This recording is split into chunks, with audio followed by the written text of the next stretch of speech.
Welcome back. 3 రాజధానులు CRDA రద్దు బిల్లుల వ్యవహారం గవర్నర్ కోర్టులోకి వెళ్లింది. ఆ బిల్లుల ఆమోదం కోసం ప్రభుత్వం గవర్నర్కు పంపించింది. దీంతో ఏపీలో రాజకీయాలు ఒక్కసారిగా వేడెక్కాయి. శాసనమండలిలో 2 బిల్లులు నెల కాలపరిమితి పూర్తి కావడంతో ఆమోదం పొందినట్టుగా భావించి చట్టముద్ర వేయాలని కోరుతూ గవర్నర్ వద్దకు పంపింది ప్రభుత్వం. అయితే ప్రభుత్వ నిర్ణయాన్ని టీడీపీ తప్పుపడుతోంది. గవర్నర్ ప్రజాభిప్రాయం, న్యాయ సలహా తీసుకోవాలని సూచిస్తోంది. మరోవైపు బీజేపీ 2 బిల్లులు ఆమోదించవద్దంటూ గవర్నర్కు లేఖ పంపింది. దీంతో గవర్నర్ నిర్ణయం ఉత్కంఠ రేపుతోంది.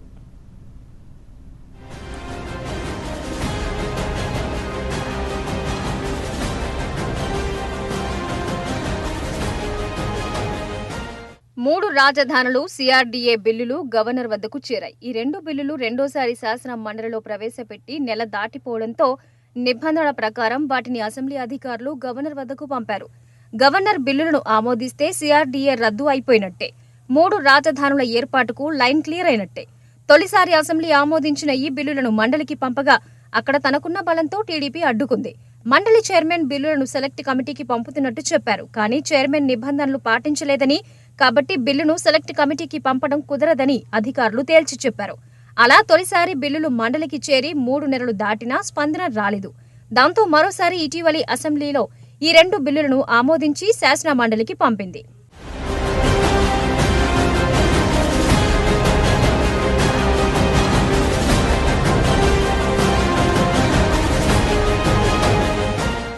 రెండోసారి కూడా ఈ బిల్లు ఆమోదం పొందకుండా టీడీపీ అడ్డుకుంది. అయితే రూల్స్ ప్రకారం శాసన మండలి రెండోసారి పంపిన బిల్లును నెల రోజులు మాత్రమే ఆపగలదు. ఆ గడువు ముగిసిపోయింది. దాంతో బిల్లులను గవర్నర్కు అసెంబ్లీ అధికారులు పంపించారు. అయితే విభజన చట్టంలో 3 రాజధానుల ప్రస్తావన లేదంటోంది టీడీపీ. ఇప్పుడు ఏపీకి కొత్తగా 3 రాజధానులు పెట్టుకోవాలంటే కేంద్రం రూపొందించిన విభజన చట్టాన్ని మార్చాల్సి ఉంటుందంటోంది.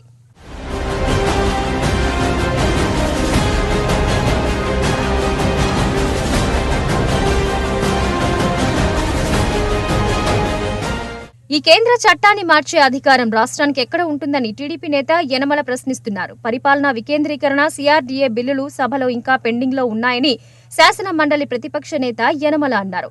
ప్రజలకు సంబంధించిన బిల్లులకు మండలి ఆమోదం లేదా తిరస్కరణ అవసరమన్న విషయాన్ని గుర్తు చేశారు. తిరస్కరిస్తే డీమ్డ్ టు బి ఫాస్ట్ చేయొచ్చని, 2 బిల్లులకు మండలి ఆమోదం లేదా తిరస్కరణ లభించలేదన్నారు. అందుకే ప్రజాభిప్రాయం కోసం సెలెక్ట్ కమిటీ వద్ద పెండింగ్ లో ఉన్నాయని యనమల తెలిపారు. ఇలాంటి తరుణంలో గవర్నర్ కూడా ప్రజాభిప్రాయం, న్యాయ సలహా తీసుకోవాలని ఆయన కోరారు. ప్రజాభిప్రాయం తీసుకోవడానికి ప్రభుత్వం ఎందుకు వెనకాడుతోందని ప్రశ్నించారు. పబ్లిక్ అంతా ఈ 3 క్యాపిటల్స్ కి వ్యతిరేకంగా ఉంటే మొత్తం మెజారిటీ కానీ లేకపోతే ఇంచుమించు ఏదో కొద్దిమంది ఉంటే ఉంటారు. దీని అవసరం లేదనేటువంటి అభిప్రాయం ఎక్స్పర్ట్స్ కానీ పబ్లిక్ కానీ అందరూ కూడా ఎక్స్ప్రెస్ చేస్తూ ఉంటే, యాజిటేషన్ చేస్తూ ఉంటే రెండవసారి తీసుకొచ్చి బలవంతంగా ప్రజల మీద రుద్దవలసినటువంటి పనే ఉంది. అంచేత ఇవి సర్కమ్స్టాన్సెస్ని గవర్నర్ గారు దృష్టిలో పెట్టుకోవాలి. దృష్టిలో పెట్టుకుని లీగల్గా చూస్తే, కాన్స్టిట్యూషన్గా చూస్తే ఎప్పుడు కూడా central law prevails over the state law. రాజ్యాంగ ప్రకారంగా ఇది నా లెక్క ప్రకారంగా సెంట్రల్ లాకు సంబంధించినటువంటి ఇష్యూ. ఎంచేతంటే బైఫర్కేషన్ అనేటువంటిది సెంట్రల్ లా ప్రకారంగా ఏదైతే ఏపీ రియోగేషన్ యాక్ట్ 2014 ప్రకారంగా జరిగినటువంటి వాస్తవం అందరికీ తెలుసు. రాష్ట్ర ప్రజలే అధికార వికేంద్రీకరణను కోరుకుంటున్నారని మంత్రి కన్నబాబు అంటున్నారు. రాజ్యాంగ నిపుణుడైన గవర్నర్ ఏం చేయాలో మండలి ప్రతిపక్ష నేత యనమలే సలహాలు చెప్తున్నారని ఎద్దేవా చేశారు. రాజ్యాంగ నిపుణుడికి రాజ్యాంగ ఉల్లంఘనలకు పాల్పడుతున్న యనమల సలహాలు ఇస్తామనడం దౌర్భాగ్యమన్నారు. వికేంద్రీకరణను తెలుగుదేశం పార్టీ ఎందుకు వ్యతిరేకిస్తుందో యనమల చెప్పాలని కోరారు. శివరామకృష్ణన్ కమిటీ నియమిస్తే శివరామకృష్ణన్ కమిటీ ఏం చెప్పింది? అడ్మినిస్ట్రేటివ్ క్యాపిటల్ నిర్మించుకోవాలి, పరిపాలనా వికేంద్రీకరణ చాలా అవసరం అని చెప్పిందా లేదా? అంటే నిపుణుల కమిటీలు మీకు పట్టవు, రాజ్యాంగ నిపుణులు చెప్పింది మీకు పట్టవు, ప్రజలు చెప్పింది మీ తలకెక్కదు. మీకు తెలిసిందల్లా ఒక్కటే, మీ ప్రయోజనాలు. మేము మాత్రమే నిపుణులు, మేము అనుకున్నట్టు జరిగితేనే వ్యవస్థ సక్రమంగా జరుగుతున్నట్టుగా లేకపోతే లేనట్టుగా అని భావించే తెలుగుదేశం పార్టీ అధినేత చంద్రబాబు నాయుడు గారు, ఆయనకి వంతపాడే యనమల రామకృష్ణుడు గారు ఈ కొత్త కొత్త వ్యవహారాలన్నింటినీ కూడా తెర మీదకి తెస్తా ఉంటారు. మేము చాలా ఆక్షేపణ తెలియజేస్తా ఉన్నాం. అసలు యనమల రామకృష్ణుడు గారు లాంటి ఏనాడు రాజ్యాంగాన్ని పాటించిన వ్యక్తి, సాక్షాత్తు ముఖ్యమంత్రిగా ఉన్న ఎన్టీ రామారావుకి మాట్లాడడానికి మైక్ కూడా అసెంబ్లీలో ఇవ్వని వ్యక్తి, చంద్రబాబు గారిని కాపాడడం కోసం ఆనాటి నుంచి ఈనాటి వరకు తపన పడుతున్న వ్యక్తి, రాజ్యాంగ నిపుణుడైన గవర్నర్ గారికి సలహా ఇవ్వడం ఏంటి అని అడుగుతున్నాం మేము. మూడు రాజధానుల విషయంలో ముందు నుంచి ఏకతాటిపై ఉన్న ప్రతిపక్షాలు ప్రభుత్వ నిర్ణయాన్ని తీవ్రస్థాయిలో వ్యతిరేకిస్తున్నాయి. ఈ బిల్లులను ఆమోదించొద్దంటూ గవర్నర్ బిశ్వభూషణ్ హరిచందన్ కు బీజేపీ రాష్ట్ర అధ్యక్షుడు కన్నా లక్ష్మీనారాయణ లేఖ రాశారు. రాజధాని ప్రాంత అభివృద్ధి చట్టం 2014ను రాష్ట్ర ప్రభుత్వం రద్దు చేయటం రాజ్యాంగ విరుద్ధమని లేఖలో పేర్కొన్నారు. రాజధాని ప్రాంత రైతుల నిరంతర శాంతియుత ప్రజాస్వామ్య ఆందోళనలు పరిశీలించాలని కోరుతున్నారని గవర్నర్ కు కన్నా విజ్ఞప్తి చేశారు. మొత్తానికి రెండు బిల్లులు ఏపీలో రాజకీయ దుమారం రేపుతున్న తరుణంలో గవర్నర్ దీనిపై ఎలా వ్యవహరిస్తారన్నది కీలకంగా మారింది.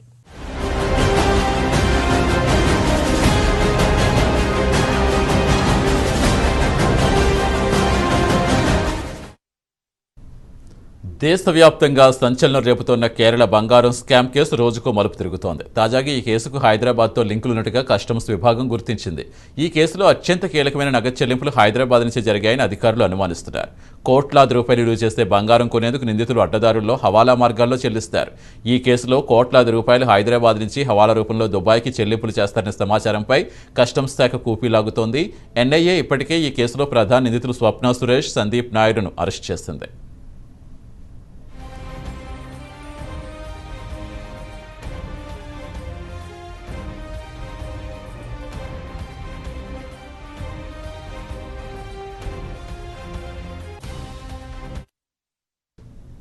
గోల్డ్ స్మగ్లింగ్ వ్యవహారం కేరళలో పెను ప్రకంపనలు సృష్టించింది. ఏకంగా సీఎం కార్యాలయం ప్రమేయం ఉందనే ఆరోపణల నేపథ్యంలో కేరళ సీఎం పినరయి విజయన్ ప్రిన్సిపల్ కార్యదర్శి, రాష్ట్ర ఐటీ సెక్రటరీ శివశంకర్ను తొలగించారు.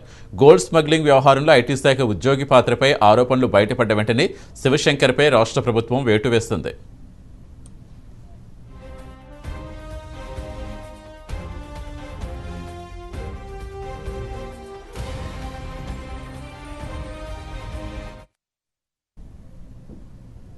ఈ నెల 6వ తేదీన దుబాయ్ నుంచి చార్టర్డ్ విమానంలో వచ్చిన కన్సైన్మెంట్ ద్వారా దాదాపు 30 కిలోల బంగారాన్ని తిరువనంతపురం విమానాశ్రయంలో కస్టమ్స్ అధికారులు స్వాధీనం చేసుకున్నారు. దౌత్య మార్గంలో తరలిన 15 కోట్ల విలువైన బంగారు విమానాశ్రయంలో పట్టుబడడం కలకలం రేపింది. ఈ ఘటనకు సంబంధించి కేరళలో యూఏఈ కాన్సులేట్లో పనిచేసే ఓ మాజీ ఉద్యోగిని కస్టమ్స్ అధికారులు అరెస్ట్ చేశారు. అతన్ని విచారించగా ఇందులో ఐటీ విభాగంలో పనిచేసే స్వప్న సురేష్ హస్తం ఉన్నట్టుగా వెల్లడించారు.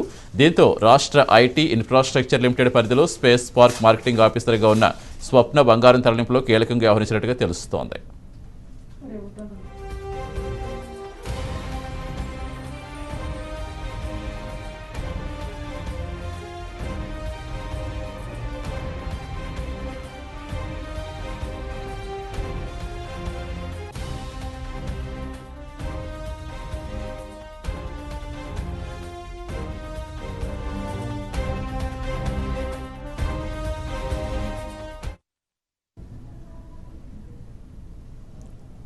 తిరుమల శ్రీవారి ఆలయంలో కైంకర్యాలు నిర్వహించే అర్చకులు శ్రీనివాసమూర్తి దీక్షితులు కన్నుమూశారు. ఆయన మృతి చెందినట్టుగా కుటుంబ సభ్యులు తెలిపారు.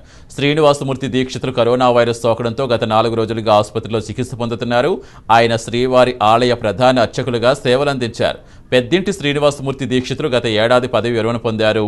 పదవి విరమణ తర్వాత తిరుపతిలోనే ఉంటున్నారు. ఏడాదిగా శ్రీవారి కైంకర్యాలకు దూరంగా ఉన్నారు.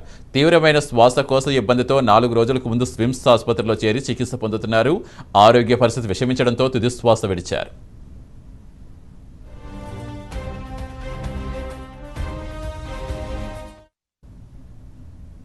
తిరుమల ఆలయ ప్రధాన అర్చకులుగా దాదాపు 20 ఏళ్లకు పైగా కొనసాగిన శ్రీనివాసమూర్తి దీక్షితులకు ఆలయం తరపున సాంప్రదాయ పద్ధతిలో వీడ్కోలు పలకాల్సి ఉంది. కాగా ప్రస్తుతం ఆయన కరోనా బారిన పడి మృతి చెందడంతో మృతదేహాన్ని కూడా కుటుంబ సభ్యులకు అప్పగించే అవకాశం లేని స్థితి ఉంది. తిరుమల ఆలయ మాజీ ప్రధాన అర్చకులు శ్రీనివాసమూర్తి దీక్షితుల అకాల మృతిపై తిరుపతి ఎమ్మెల్యే భూమన కరుణాకర్ రెడ్డి ప్రగాఢ సంతాపం తెలిపారు.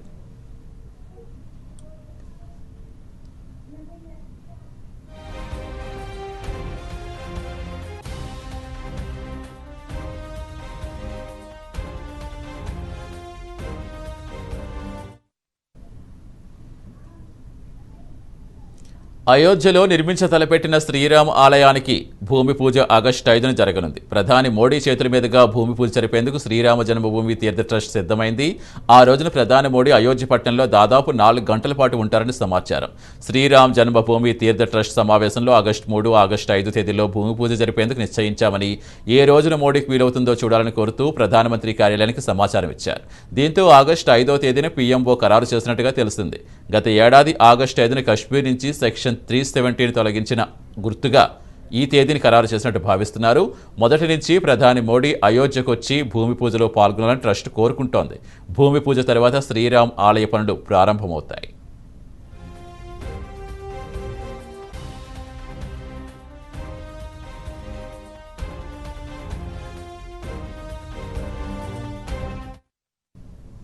రామమందిర నిర్మాణానికి ప్రధాని మోడీ భూమి పూజ ఆగస్టు 5న అయోధ్యలో జరగబోయే కార్యక్రమానికి ప్రధాని హాజరు కాబోతున్నారు.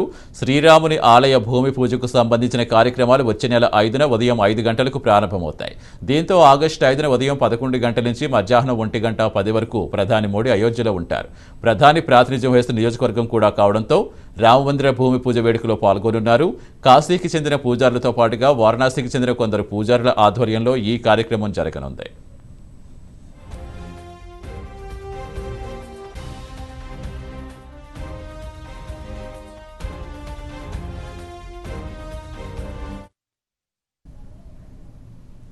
ప్రతిపాదిత ఆలయం పరిమాణం, రకానికి సంబంధించిన చాలా ముఖ్య నిర్ణయాలు ట్రస్ట్ సమావేశంలో తీసుకున్నారు. గతంలో ప్రతిపాదిత ఆలయం 128 అడుగుల ఎత్తు ఉండగా ఇప్పుడు దాని ఎత్తును 33 అడుగులకు పెంచాలని నిర్ణయించారు. అంతేకాకుండా ఇంతకు ముందు ప్రతిపాదించిన 3 గోపురాలకు బదులుగా 5 గోపురాలు నిర్మించాలని నిర్ణయించారు. దేవాలయ నిర్మాణంలో దేశ ప్రజలంతా పాలు పంచుకునేలా 10 కోట్ల కుటుంబాల నుంచి నిధులు సేకరించాలని తీర్మానించారు. అలాగే ఈ ఆలయ నిర్మాణం 3.5 ఏళ్ల కాలంలో పూర్తి చేయాలని నిర్ణయించారు. సుమారు 3 గంటల పాటు జరిగిన ట్రస్ట్ సమావేశానికి మీడియాను దూరంగా ఉంచారు. సమావేశం తర్వాత ట్రస్ట్ ప్రధాన కార్యదర్శి సంపత్ రాయ్, ట్రస్టీ కామేశ్వర్ చౌపాల్ సమావేశంలో తీసుకున్న నిర్ణయాల గురించి వివరించారు.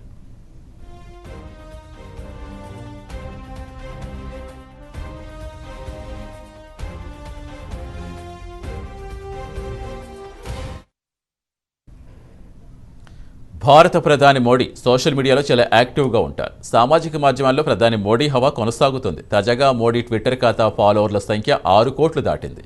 భారత్లో ట్విట్టర్లో అత్యధికంగా ఫాలోవర్లు మోడీకే ఉన్నారు. 2009లో మోడీ గుజరాత్ సీఎంగా ఉన్నప్పుడు ప్లాట్ఫామ్లో అకౌంట్ ఓపెన్ చేస్తారు.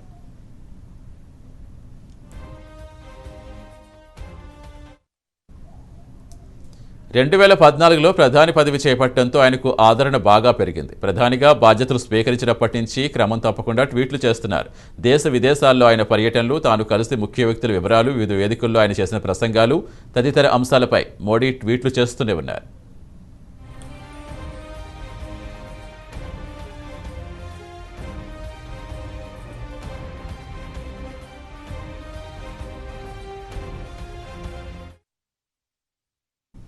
ప్రపంచ స్థాయి నాయకుల్లో